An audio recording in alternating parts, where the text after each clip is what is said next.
Maybe. Great. Yeah. Good morning. Nice to see you.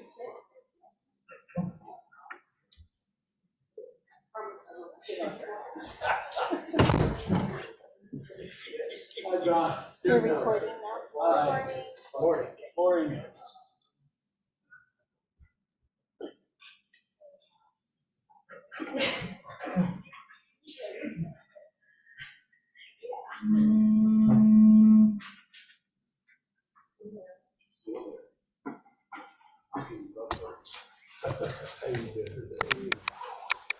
Good morning, everyone. Let's see here. Are we on? Oh, now we are. Good morning, everyone. Good morning. And good morning, everyone on Zoom. I took a peek around the corner so I could see who's on there. Barbara and Angie and Missy and, oh, let's see. My friend in Georgia. Abby, thank you. And more probably tuning in. So good to see you today.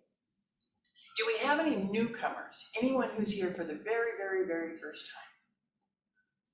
Second time? Third time? Second time? Yeah. Would you stand up and introduce yourself for everyone? Hi, my name's Juliet. I moved to the community like 4 or 5 months ago, and I met Judy, who introduced me to here. And so I've been going to the drum circle for a little bit now, and now I'm coming here on Sundays. Welcome. Wonderful. So happy to see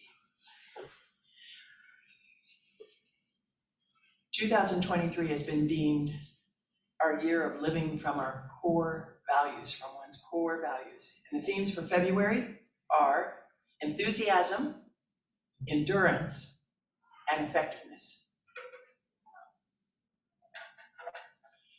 We're going to lead right into meditation, but before we do, our musician, John Lalonde, is going to do some playing for us.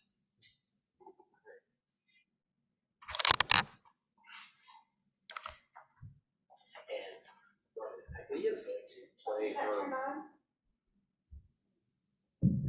Yes. And Brenda will be playing. So for singing bowls while I play. So we'll play for a while, then we'll transition into silent meditation.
gently, gradually,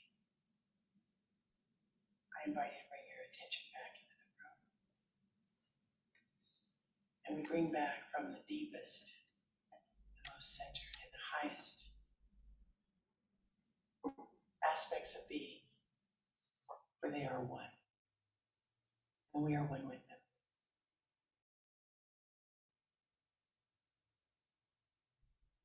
Words don't do it justice, but you know the feeling tone in your own being that reminds us that we're more than just the physical, the mental. We are of spirit. And so it is.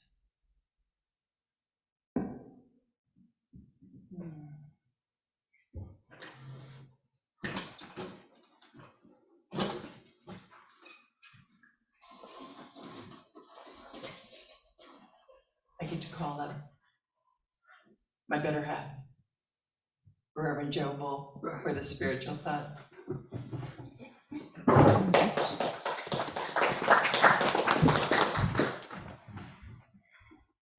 Your better half. I know. I That's like all you that. get. That's all you No, get. I like it. I didn't know that until today. That's great. News. Oh my goodness, good morning. What a great meditation. The music was soothing. Thank you, Reverend Brenda and John, for that. I'm still coming out of that. Enthusiasm. Can you say that word with me, please? Enthusiasm. One more time. Enthusiasm. When I say that word, it brings me up. I hope it lifts you, because there's nothing negative about the word itself.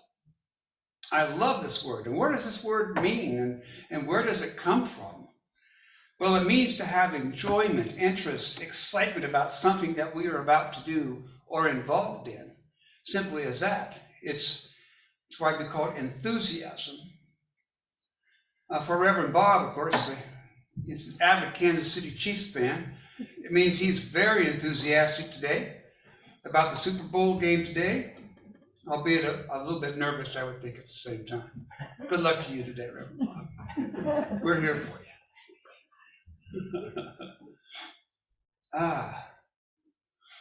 Having enthusiasm for life itself. The word enthusiasm comes from the Greek word known as Theos, which means the God within.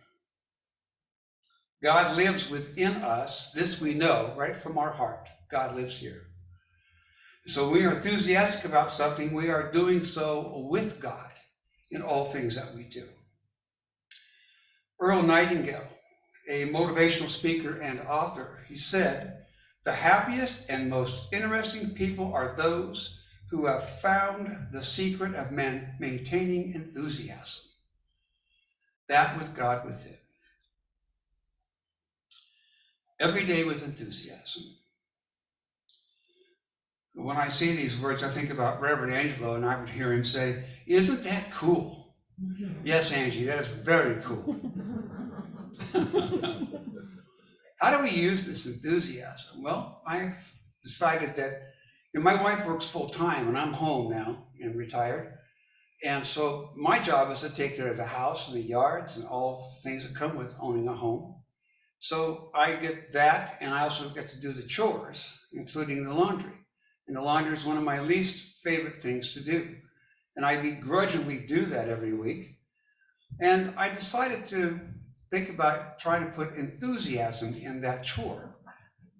So what I did was think about it for a moment. I've got these chores to do. I've got to do this, and I got a washer and dryer, which does most of the work. So I know I have a washer and dryer, which means I have a home, which means I have a place that's provided for us to take care of me and my family, Milana and our 3 kids. So I'm grateful. And I get enthused now about doing laundry, because it means we're going to have fresh clothes again to wear as I hang them up and put them away in the cabinets where they belong. Now, to make it a little more fun, I put all the clothes on the bed right out of the dryer. I turn the TV on and find some comedy show that I've recorded. That makes me laugh a little bit while I'm doing this. And of course, the kids get up on the bed and they want to lay on the nice warm clothes because it's warm. So I got to shoo them off as I'm getting these clothes done. But it starts to become a game. It starts to become fun for me. Like, this is cool. This is really, before I know it, I'm done. I've already done 2 loads and put it away. And it gives me joy to know that we have things ready to go again for us. So I started applying this to all the things that I do at home. And I love being enthusiastic toward other people when I'm out shopping. I'm going to breakfast or someplace. People pass me, I say, good morning. And 9 times out of 10, I get people going, good morning. And I'm thinking, wow, you know, I wonder if I might be the only person they talk to all day. And it was a great greeting to know that. I love to do that. And I love to get the response back. It's very nice. Because people are good all the time. We know this. And if somebody's having a bad day, maybe I just lifted their day a little bit by saying good morning to them or good afternoon or have a good day. Enthusiasm, it's very, very catchy. I think if we apply it all the time, our days and our lives just get better and easier. And so it is.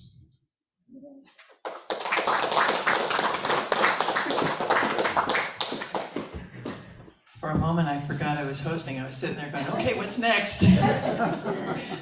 This is my 2nd time hosting, so just, warming up to it. Joe, thank you. That was enthusiastic. Thank you. It was wonderful. And can you imagine being at the supermarket and having this guy say hi to you? It's got to be good. Absolutely. Well, we have some music coming, and I understand that there's going to be some setup on that, so I'm supposed to stretch it a little bit, give some time. I'm going to introduce everyone after they get all set up, but take your time on that. Okay. And if you didn't know, our kids are all fur babies. That's why they'd be rolling around on the warm clothes when they come out of the dryer. And we have recently, we have new experiences. 2 of them are of our kidlets, I call them, are orange tabbies, and they're brother and sister, Johnny and Amber. And we have a baby picture of them, yin and yang. And we have they're 10 months now, so a bigger picture of them, yin and yang. And they are so enthusiastic this morning about a little black hair tie. They were batting it around. It was like heaven. It was like Bob must feel about his team being in the Super Bowl. They were so excited, and they kept batting it around. Now, Brenda, are you going to? No. Oh, I would have misunderstood. I'm just looking at the camera here. Oh, awesome. Okay, so I think they're ready. We are ready. We are going to play what is an ancient Cherokee song, more recently kind of reinterpreted by Rita Coolidge and Robbie Robertson. And my friends, John is going to play the rattle and Judy the drum. This is a very pretty melody, the Cherokee Morning, Morning, used in the AM, not in a funeral type of setting. And the cute little melody is played 4 times in respect to the 4 directions. So I'm going to ask John to get our beat going with the rattle, and then Judy will come in, and then I will come in.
So grateful for the gifts. Reverend Judy, John, and John. So grateful. And now I get to introduce our speaker, Bob, the hand of God. Bob hand. Well, let's see, do this? You can walk around if you want. Okay, yeah. I know. I used to walk around all the time. I've gotten accustomed to this, Alyssa. And I appreciate people referring to my team in the Super Bowl. But, you know, I'm not going to let that affect my talk. I'm going to be talking about making a touchdown for God today. Maybe kicking your soul through the goalpost of heaven. I'm going to talk about enthusiasm. I'm going to enthusiastically talk about enthusiasm, so you'll get a double shot of it here. And I appreciate Joe starting this out about what enthusiasm is. He sort of stole my talk on that, but it's okay, Joe, don't worry about it. I can adapt. So he talked about enthused, in, and then thu coming from Theo, God. But when you get to enthusiasm, the last part of it comes from ousia, a Greek word meaning essence. So enthusiasm means the essence of a God inside us. Now, it has developed over time, obviously in English, into enthusiasm, meaning exuberance, excitement, an intense interest in something.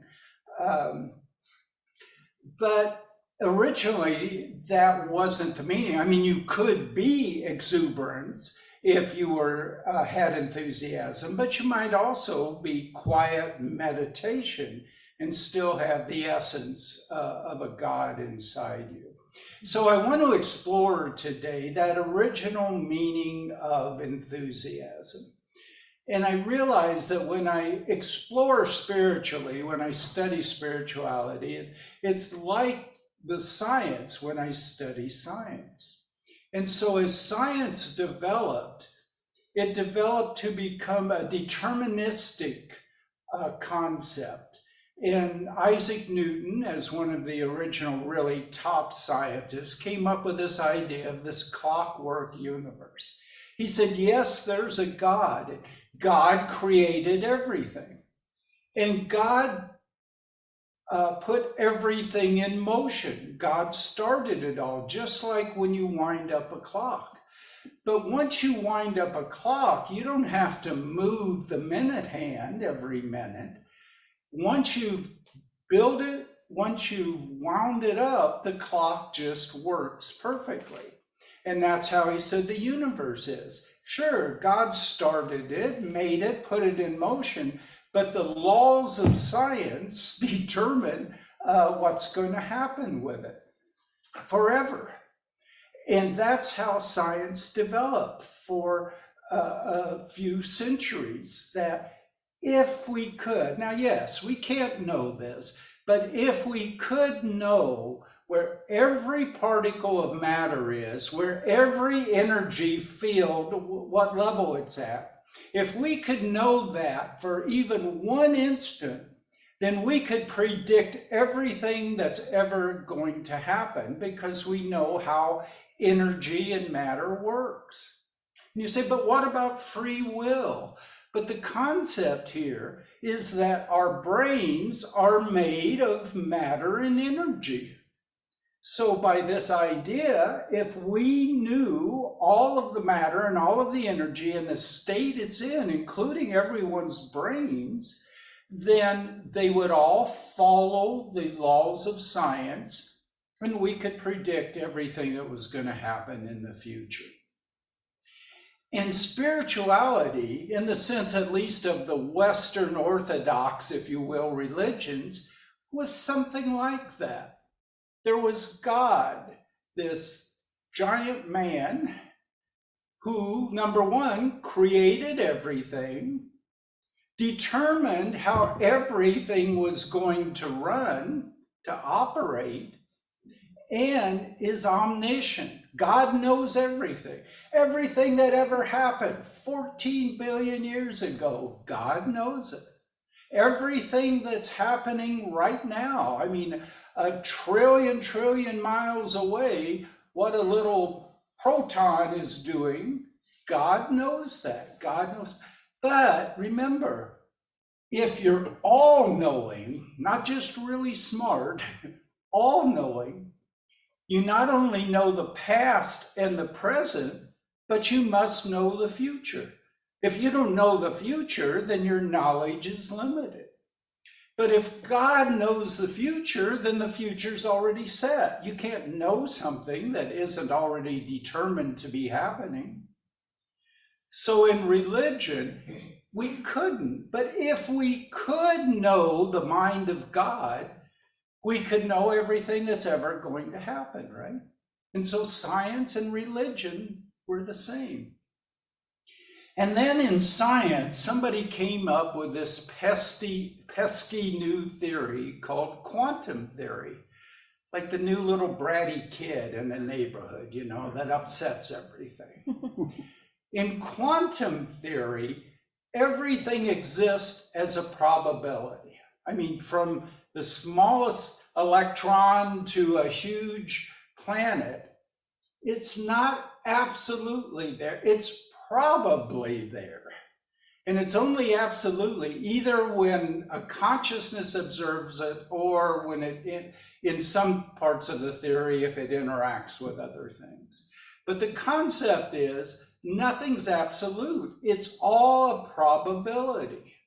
And so we can say what's probably going to happen. We can even say what will probably, we can say what almost certainly is going to happen, but we cannot say absolutely what's going to happen. Because as a probability, even if it's 99% sure this will happen, there's still the 1% that it won't. And so science changed from deterministic, if you could know everything now, you could know everything in the future, to, if you know everything now, you could pretty much guess what's going to happen, but you can't absolutely know. And religion, spirituality went the same way. From this orthodox concept of there's an absolute all-knowing God, we went to science of mind, religious science, which is what New Thought's part of. And in this, yes, there's a divine spirit that we say is absolute, but on the other hand, we say divine spirit is affected by our thoughts, right? Positive spiritual mind treatments affect what's going to happen. Collective consciousness, the thoughts of all people, affect what's going to happen. So now, in spirituality, even if we knew the mind, if you will, of divine spirit, we couldn't know everything that's going to happen. And so again, the world is not deterministic now. There's possibilities. Now, what does that tell us about the study of enthusiasm? Let's think about it. We can't know anymore. We have this ignorance of the absolute, but it's not total ignorance, hopefully. There's things we can know. So what's one of the things? One of the things I think we can all agree on is there's oneness, right? The absolute is oneness. All things are one. All things are God, in effect. And if all things are one, now let's think about that. There's not then a spiritual existence and a physical existence that are separate things. If all things are one, the physical manifestation and the spiritual are one. They're one thing. That means that all things are divine spirit. That means we are divine spirit. Our physical bodies are made of divine spirit. So what the heck does enthusiasm mean? I mean, how can we say the essence of divine spirit is in us when we're already saying we are divine spirit? That's what we're made of. It was a lot simpler when you could just say, God knows everything. We don't have to think about it. But if we're going to be science of mind, if we're going to be religious science, then we have to think about it. That's what science is. How does this work? And in older times, the concept of infused by the essence of a God really meant that some aspect of that God was in your body. But I think what it really means is divine consciousness is in our consciousness. We're not talking about the body, we're talking about our consciousness. When we allow our consciousness to take in the consciousness of the divine, that's enthusiasm. When we do that, then we are merged with the divine. But why don't we do that all of the time?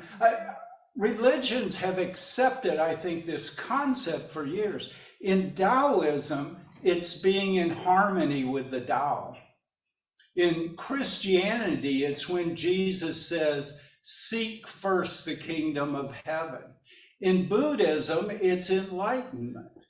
And I believe those are all descriptions of allowing our consciousness to infuse with the consciousness of the divine. Remember, consciousness isn't just thoughts, it's our feelings, it's our beliefs, it's that whole aspect of our being. And so why aren't we there all the time? And what we know is what blocks that is our ego. Ego divides things. Now, ego gets a bad name. Jean mentioned this kind of concept the other day with self. Self kind of gets a bad name because you just add 3 letters, IHS, ISH, and you're selfish. Well, selfish is bad, so self gets bad. Ego, you got to use more letters, but you get egotistical. Well, egotistical is bad. We tend to think of ego as bad. And yet, ego had a role in us, in our development, particularly in evolution. If you're standing there and a lion's over there, and you're thinking, I'm one with that lion, you're going to be one with that lion very soon. And so ego has the role. It separated us. I'm separate from that lion. Not only that, I'm more important than that lion. I'm more valuable than that lion. If I can kill that lion and I'm going to live, that's a good thing. And so without ego, we wouldn't be here. And it still plays a role. If you see a truck and you're about to cross the street, you don't want to think, I'm one with the truck. Ego, in the physical sense, helps us. But in the spiritual sense, it divides us. That's its purpose. It is a divider. It's the great divider. And remember, in the secret gospel of Thomas, Jesus says, one who is undivided is filled with light, and one who is divided is filled with darkness. And if we let our ego get in the way, then we cut ourselves off, consciousness. We cut our consciousness off from the divine light and we live in darkness. So how do we get past that? How do we see the true reality of our oneness? And there are different ways to do it. I think one of the important things was that great spiritual book, The Little Prince. The Little Prince said, one must learn to look with the heart. What is important is invisible. What is essential is invisible to the eyes. And it's true. What is essential is invisible to our eyes. Our eyes cannot physically see oneness. We don't do that. But I think we can use our heart and our minds to see it. Now, each person, I feel, has to find their own path. Those who say, I've got the way, if you do it exactly what I say, you're going to be there. I have my doubts about it. I think each of us find a way. We can take guidance. We can say, oh, that worked for you. I'll try it. It might work for me. But we have to find our own way. Now, one of the things I do for myself to find oneness is a type of meditation. It's not the only type of meditation I do. It's a type. And so when I do that, I look off into the distance, like here at the back. And my eyes can't see it, but my mind can. And I see it as energy. It's all energy. All matter is energy. If I can see that as energy fields of different consistency, and then I can move that towards me until the things closer are energy, and I can, in my mind, see everything around me as energy, and I'm floating in this energy. And then eventually, my body is all just energy, not a solid mass, but energy, until I can see that my mind and my very soul are energy. That's what they are. And when I can get to that, and I can live in that for just a few minutes, then that energy starts merging. And so instead of being different energies, it's all one energy. And that's a way that I seek oneness. But we all do it in our own way. Some people I know go out in nature and they sit there or they walk around and not thinking about it. I'm not talking about analyzing it, but just being there, just absorbing it, just experience. Some people do it through rites. You know, the concept of a rite generally is a repetitive kind of thing. The same actions, the same words, the same vibrations, and that repetitiveness of it sort of loosens your mind. So it's not going through all of this thinking process, but rather just getting into the rhythm of the rite. And so there are many ways to do this. But whichever way works for you, I certainly encourage you to seek it. Because when we can get past our egos, when we can become enthusiastic and let the divine consciousness permeate our consciousness, when we can become undivided, then the divine light will flow through us and flow out to illuminate the world.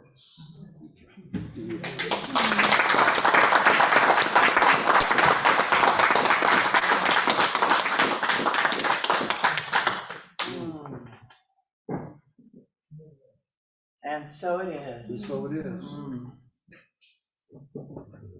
I'd like to invite two people to come up, if you will, to help me with the offertory.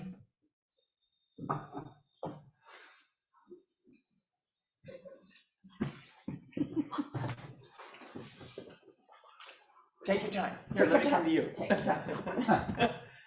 Very good. All right, and if you'll join me for the offertory prayer. Divine love flowing through me, blesses and increases all that I give and all that I receive. So yes.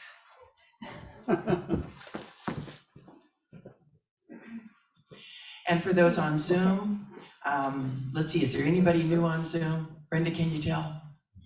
Anybody new on Zoom? I think so. Okay, well then you all know how to give. We appreciate your gifts. You can send it to the P.O. Box. You can check on the iFocus. If anyone here is not getting the iFocus, it's a weekly bulletin that kind of lets you know everything that's going on. Let me know and I'll help you to get that taken care of. Let's see. Thank you, thank you, thank you. And now it's time for announcements. Do we have any announcements today? Brenda? Wonderful. You're so tall. Okay, this will be the last Sunday that we announce, at least for the year of 2023. The World Sound Healing Day, if you haven't made up your mind, it's this Tuesday here at the Positive Living Center from 6 to 7. And if the weather is a little, uncertain, it's on Zoom, the same Zoom link that you would sign on to for today. And those on Zoom, we look forward to seeing you if you can make it. And we're very excited to have this event. It's going to be a feel-good hour long of just spreading the love around the world. So we look forward to seeing you. Yes. And are there any other announcements? Very good. I will mention, yes, Judy? Could we take 1 minute to hold thoughts for the people in Turkey? Absolutely, sweetie.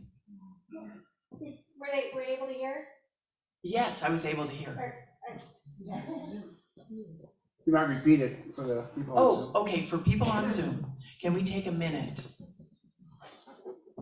for the people in Turkey? And Syria. And Syria, thank you so much, and Syria. A moment of acknowledgement, a moment of silence. A moment of sending our love.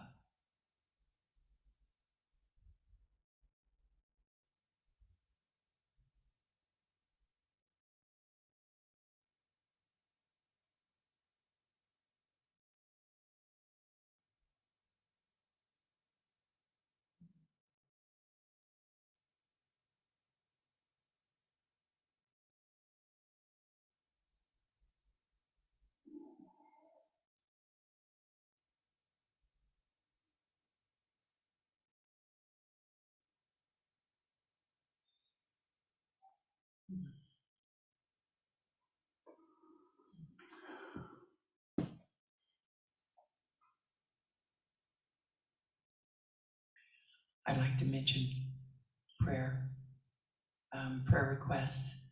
Our practitioner for the day is Jobel, Reverend Jobel, and also there is the frog box at the back of the room. Right now there's plain sheets of paper to write down anything you want, and in the future we'll even have more support on those sheets for what you can put on there. So help yourself, and we will pray on it all week. There is a prayer team, and we get that out to everyone. So absolutely.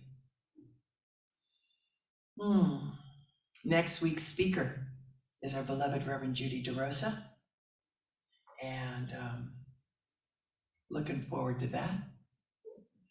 And Judy, tell me again, how wonderful was it last night for? It was wondrous. We had a naming. We do this once a year, and it was sparkling. It was really wonderful. Thank you. What once a year? Pardon? What do you do once a year? So once a year, we have a naming and in the native circle. And in that circle, we acknowledge who we are. So our parents have given us our name, but after the years, we learn who we are. And when someone comes and sits in the middle, and then everyone surrounds that person, and we call the name that they tell us that they know who they are from every direction. And it's very empowering. And so you can do it next February. Thank you. Beautiful, beautiful. And now if you'll join me for the prayer of protection. The light of God surrounds me. The love of God enfolds me. The power of God protects me. The presence of God watches over me. The energy of God is me. Wherever I am, God is, and all is well. And I want to thank all the musicians today. I want to thank John Lalonde, of course, for heading us up, and Brendan Nagley, and Judy DeRosa, and John Stanley, and Spirit, but not Cheyenne Spirit. Not Spirit. And let's see here. We are ready for a closing prayer, and I was wondering if our beloved Reverend Angelo would give us a closing prayer. Does John have another song? I have one other John song has one before more the- song. usually Yes. before the close. Yes. I told you it was my second time doing this. So yes, let's bring John up first. Yay, John! Thank you. Thank you. Well, I want to tell you about the name I chose last night at the drum circle. You might be able to guess. It's Walker. Yeah. And it was very powerful to hear people saying Walker to me from all directions around me. And just, it just helps kind of lay that positivity in for me. So the last thing I'm going to play is comes from, I took a workshop, or actually a 6-session program on using the native style flute for prayer. And there were several prayer techniques talked about. One of them that I'm going to use is just to have a prayerful statement in mind, set the cadence and kind of the tempo to that cadence, and then go off to there if there's more that a person wants to do. So it's an improvisational style. The prayer that I'm using is, God's love fills my soul. And as I just played this through the week as kind of a prayer and a meditation, other things about healing my foot came up. So God's love fills my soul and heals my foot. God's love fills my soul and helps the Chiefs. Whatever your prayer state is, you can go there with this. So.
Thank you. Join me in prayer.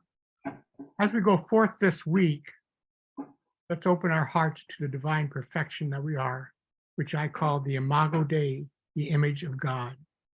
We accept perfect health and divine guidance as we experience all aspects of this human drama. We know we are superior to any and all challenges that confront us this week, and we're so grateful for this eternal life force that allows us to be creators of our own of all of our experiences. We know this to be our truth, and we release it to the law of mind, and say with me, and so it is. Mm. And so it is. Thank you for being here today. It's a pleasure. Look forward to seeing you next week.